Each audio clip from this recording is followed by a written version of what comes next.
اور یہی خیال ان کے شعور اور لاشعور میں اس حد تک سرایت کر چکا ہے کہ وہ خواب میں بھی وہی چیز، وہی خوف انہیں گھیرے ہوئے ہے۔ کم وقت اب ہمارے خوابوں میں بھی گھس گیا ہے، وہ ہمیں یہاں سکون سے رہنے نہیں دیتا۔ ہم دونوں کے بھیڑیے اکثر اپنی جگہ خاموش بیٹھے رہتے ہیں، لیکن کبھی کبھی ان دونوں پر ایسا جنون سوار ہو جاتا ہے، جنون مراد پاگل پن کی انتہا، کہ وہ درخت پر حملہ کر دیتے ہیں۔ کبھی کبھی تو وہ دونوں خاموش بیٹھے رہتے ہیں، ہماری ہمت کو دیکھ کر، ہماری خاموشی کو دیکھ کر، ہماری سستی یا کاہلی کو دیکھ کر، لیکن کبھی کبھی ان پر خود جنون طاری ہو جاتا ہے اور وہ اپنے پاگل پن کو ظاہر کرتے ہیں، درخت پر حملہ کرتے ہیں، ہمیں اکساتے ہیں کہ ہم جو ہے اپنے اس نظام کے خلاف جو ہے وہ آواز بلند کریں، لیکن ہم جو ہیں وہ بے حس و حرکت بیٹھے ہوئے ہیں، اپنی طرف سے کوئی کوشش نہیں کر رہے۔ اس کے موٹے تنے پر دانت اور پنجے گاڑ دیتے ہیں، درخت کے تنے پر غصے سے ہمیں عمل پر اکساتے ہیں، ہمیں حرکت دینے کی کوشش کرتے ہیں، اور اس وقت خوفناک سی گھبراہٹ ہوتی ہے ان کے اس عمل سے۔ جب وہ درخت پر پنجے گاڑ رہے ہوتے ہیں، وہ غصے سے آوازیں بھی نکال رہے ہوتے ہیں۔ دونوں کے بھیڑیوں کا یہ اچانک کا باولا پن ہمیں مزید ڈرا دیتا ہے، یعنی دونوں بھیڑیوں جب درخت کی طرف بڑھتے ہیں، غراتے ہیں، تو ان کا یہ پاگل پن، ان کی یہ دیوانگی ہمیں مزید خوفزدہ کر دیتی ہے۔ لیکن ایک بات یہ ہے کہ ہم دونوں کے بھیڑیوں کا تعلق اپنے اپنے آدمی سے ہے، یعنی دونوں کا جو مکتبہ فکر ہے وہ الگ الگ ہے۔ دونوں بھیڑیے دونوں لوگوں سے تعلق رکھتے ہیں، اور وہ دو مختلف شعبوں سے یا مختلف کیٹیگری سے یا مختلف مسائل سے تعلق رکھتے ہیں، اس لیے دونوں کا ایک دوسرے سے کوئی تعلق نہیں۔ میرے ساتھی کا بھیڑیا مجھ سے کوئی تعلق نہیں رکھتا اور میرا بھیڑیا اس سے۔ یہ مصنف جو ہے بھیڑیے کے ذریعے سے ایک پیغام دے رہا ہے کہ میرے بھیڑیے کا مجھ سے کوئی تعلق نہیں، اور اس کے بھیڑیے کا اور میرے بھیڑیے کا اس سے۔ خاص بات یہ ہے کہ دونوں بھیڑیے بھی ایک دوسرے سے لا تعلق رہتے ہیں، کہ دونوں بھیڑیے جو ہیں جو درخت کے نیچے ہیں وہ بھی ایک دوسرے سے لا تعلق ہے، اور ہم اس بات سے حیران ہوتے ہیں۔ ایک دن کافی سوچ بچار کے بعد، سوچ بچار سے مراد غور و فکر کے بعد، ہم دونوں یہ فیصلہ کرتے ہیں کہ ہم دونوں نیچے اتریں گے اور اپنے اپنے بھیڑیے سے مقابلہ کریں گے۔ جو بھی ہوگا دیکھا جائے گا، ورنہ یہ عذاب کی زندگی ہم کب تک گزاریں گے۔ تب ہم دونوں آنکھیں بند کر کے نیچے کودنے کا ارادہ کرتے ہیں۔ میرا ساتھی تو کود جاتا ہے، مگر میں اپنی بزدلی کے باعث ایسا نہیں کر پاتا اور اپنی جگہ بیٹھا رہ جاتا ہوں۔ مصنف کے کہنے کا مقصد یہ ہے کہ بعض اوقات خوف انسان کے خواب و خیالوں میں اور انسان کی سوچوں پر اس حد تک طاری ہو جاتا ہے کہ اس کے اندر جو قوت فیصلہ کی طاقت ہے وہ ختم ہو جاتی ہے، اور وہ اسی نظام کے اندر رہنا شروع کر دیتا ہے، اسی خوف کے ساتھ وہ زندگی گزارنا شروع کر دیتا ہے، وہ سہم جاتا ہے، اس کے اندر مقابلہ کرنے کی ہمت اور طاقت جو ہے وہ ختم ہو جاتی ہے۔ اس کا بھیڑیا جو ہی اسے نیچے دیکھتا ہے تو فوراً اس کی طرف لپکتا ہے، آگے بڑھتا ہے اور اس پر حملہ آور ہوتا ہے۔ مصنف خود دیکھ رہا ہے کہ اس کا جو دوسرا دوست ہے یا دوسرا ساتھی ہے وہ ہمت کر کے جو ہے وہ نیچے اترتا ہے، اور پھر کیا دیکھتا ہے، خوفناک منظر ہوتا ہے کہ اس کا بھیڑیا جو ہے اس پر حملہ آور ہو جاتا ہے۔ میرا بھیڑیا بھی خبردار ہو جاتا ہے۔ خبردار سے مراد ہوشیار ہو جاتا ہے، چوکنا ہو جاتا ہے، تیار ہو جاتا ہے، اور اس کے کان کھڑے ہو جاتے ہیں، ایکٹیو ہو جاتا ہے کہ شاید میرا جو آدمی ہے درخت پر بیٹھا ہے اس کے اندر بھی اتنی ہمت اور طاقت پیدا ہو گئی ہے کہ وہ بھی درخت سے نیچے اتر کر مجھ پر حملہ کر سکتا ہے۔ لیکن جب میں نہیں اترتا تو وہ غصے سے آگ بگولا ہو جاتا ہے، سخت غصے میں آتا ہے۔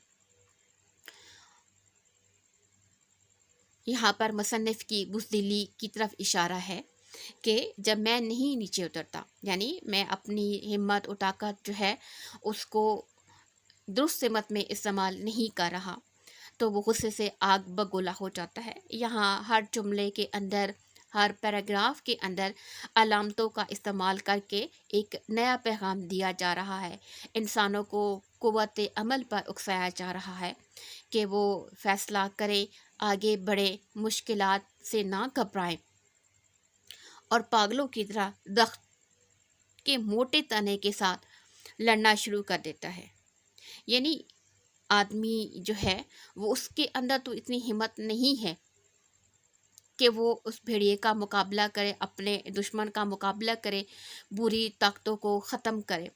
تو کیا کرتا ہے کہ بھیڑیا خود سے ہی درخت کے موٹے تنے کے ساتھ لڑنا شروع کر دیتا ہے، یعنی اس سے پیشتر میرے ساتھی کا بھیڑیا اسے زمین پر گرائے، اس سے پیشتر، اس سے پہلے کہ میرے ساتھی کا جو بھیڑیا ہے اسے زمین پر گرائے، وہ اس چھوٹی سی شاخ سے بھیڑیے کو مار دیتا ہے۔